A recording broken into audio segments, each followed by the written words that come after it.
So 35%, I think, in Georgia of the households rent. 65%, I believe, own. It could be that's a little bit different, but basically, 1 in 3 households in the state of Georgia actually rent. So there has got to be a lot of confusion on the part of tenants and sometimes on the part of landlords into how things are supposed to work. So I've asked you to come up with 5 tips that every tenant needs to know. My guess is if you're listening and you're a landlord, you need to be listening to this as well, because it'll maybe give you some tips of things that you need to be aware of as well. But what are 5 things that tenants need to know to avoid landlord trouble? The first one is simply to know your lease. You will have signed a written lease more often than not with your landlord.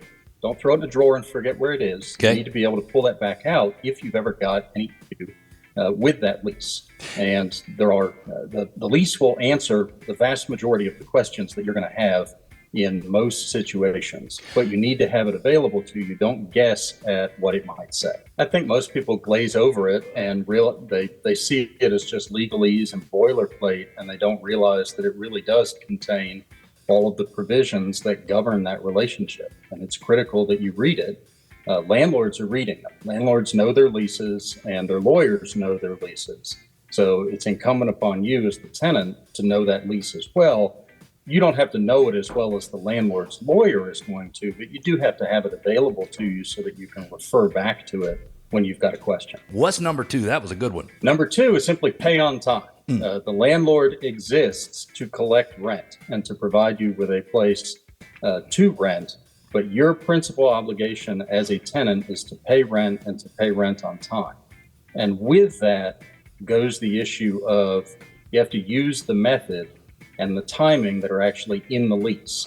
For instance, mailing your payment the day that the lease says that it's due means that it's late. It has to be received by the landlord by the due date, not simply sent by the due date.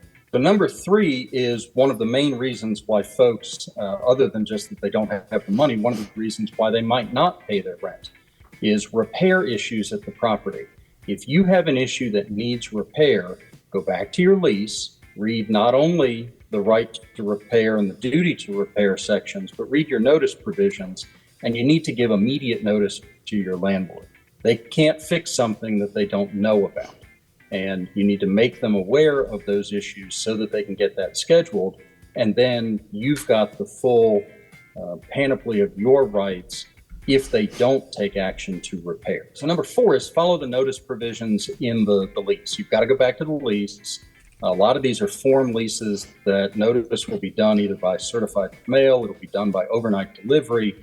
Most of the time, texts and emails do not count as notice under the lease. You want to use whatever method is specified in the lease because that's how that notice becomes effective. Number 5 is simply ask questions. If you've got an issue that has come up with your lease, ask questions of the landlord, ask questions of somebody else who has potentially reviewed a lease. If you need to go to a lawyer or go to legal aid to get these questions answered, there are all sorts of websites out there. For instance, the Fulton Legal Aid Society has all sorts of information about tenant rights and tenant responsibilities.